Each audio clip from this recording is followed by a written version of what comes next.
Gentleman from New York is recognized. Thank you, Mr. Chairman. Ms. Bondi, I went over to the department yesterday for a couple of hours unredacted materials, and I am looking forward to your detailed explanation for why you have withheld almost half of the documents. Now, obviously, there are 3 million documents, so I didn't get through much. But one thing I didn't see was the client list that I did, however, find a couple of important documents. 31 survivors, 1 perpetrator. Bondi refused to turn around and look at them. There were 32 names on that list. 31 of them were survivors. Their full names, unredacted, visible to anyone with access to those files. 1 name was blacked out, carefully, deliberately, 1 out of 32. That 1 protected name was not a victim. It was a perpetrator. Dan Goldman held that document up that I have right here, from Jeffrey Epstein to Ghislaine Maxwell, that was unredacted. And it included notes of statements that Donald Trump made about his prior relationship with Jeffrey Epstein. In front of the entire committee. And Pam Bondi, the Attorney General of the United States, did not move, did not turn around, did not look at the 14 survivors sitting directly behind her who had been waiting for answers for years. What happened in that hearing room was not a legal dispute about privilege. It was something else entirely. And the cameras caught every second of it. Let me tell you who Dan Goldman is.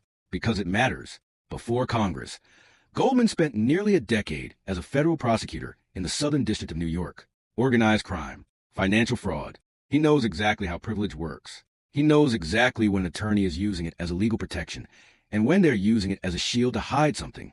And he knows precisely which question forces an attorney general to choose between admitting she broke the law or lying under oath. That is the person Pam Bondi was facing. Goldman walked into that hearing room carrying 2 things.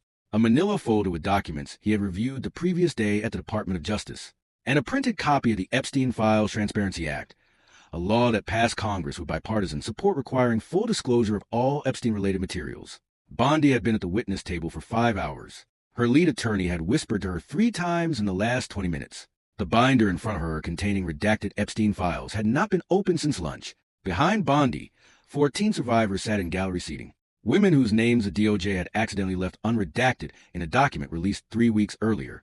Women whose abusers' names were carefully blacked out in those same documents. Women Bondi had refused to turn around and acknowledge for the entire hearing. Goldman began with the foundation.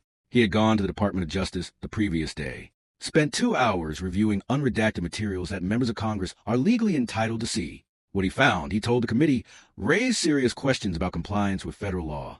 He opened the folder. He had found an 86-page prosecution memo from the Southern District of New York, a memo detailing evidence against Epstein's co-conspirators, names, transactions, witness statements, everything prosecutors use to build a case. That memo was redacted from members of Congress. Goldman asked why. Bondi's answer came after a whisper from her attorney. Those materials are privileged. Goldman picked up the statute. Section 3 requires disclosure of all documents, communications, and materials related to the investigation and prosecution of Jeffrey Epstein and his associates. It does not say some documents. It says all documents. He asked again, why is this memo still redacted? Bondi's jaw tightened, just barely, but it tightened. Thank you, Mr. Chairman. Congressman, Bondi, I went over as to someone the with a law department degree, yesterday you should understand for a couple that of privilege hours review is to complex. review some of the Goldman did not raise his voice. I do have a law degree. I also have a decade experience as a federal prosecutor. And I know that deliberative process privilege does not apply to documents Congress is legally entitled to under statute. Then he moved to something worse. He pulled out a second document. DOJ header clearly visible. An email. Subject line. Epstein victim list. 32 names. He held it up. 31 of those names were completely unredacted. Survivors. Victims. Their full names visible to anyone with access to those files. But 1 name, just 1, was blacked out. The room went silent. Someone at your department looked at this document, Goldman said. They made a conscious decision. 31 survivors leave their names exposed. 1 name, redacted. Who made that decision? Bondi said any failures in redaction were unintentional. Goldman leaned forward, reviewed this document.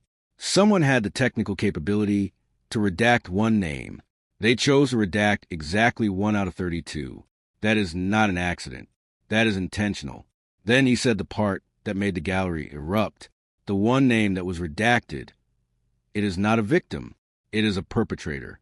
The 31 names left exposed. All survivors. Not shouting from a gallery. Gasps. the collective sound of people hearing something they cannot unhear. Goldman looked directly at Bondi. I want you to turn around right now. Turn around and look at the survivors sitting behind you. Bondi did not move. These are women whose names your department left unredacted. Women whose identities are now public because your DOJ failed to protect them. Women who have been trying to reach your department for months to provide testimony. And you have ignored every single one of them. Turn around and look at them. Bondi's hands pressed harder against the table. She did not turn around. Goldman turned to face the gallery. Survivors, please stand up. 14 women stood. By show of hands, how many of you have met with the Department of Justice to provide testimony? No hands went up.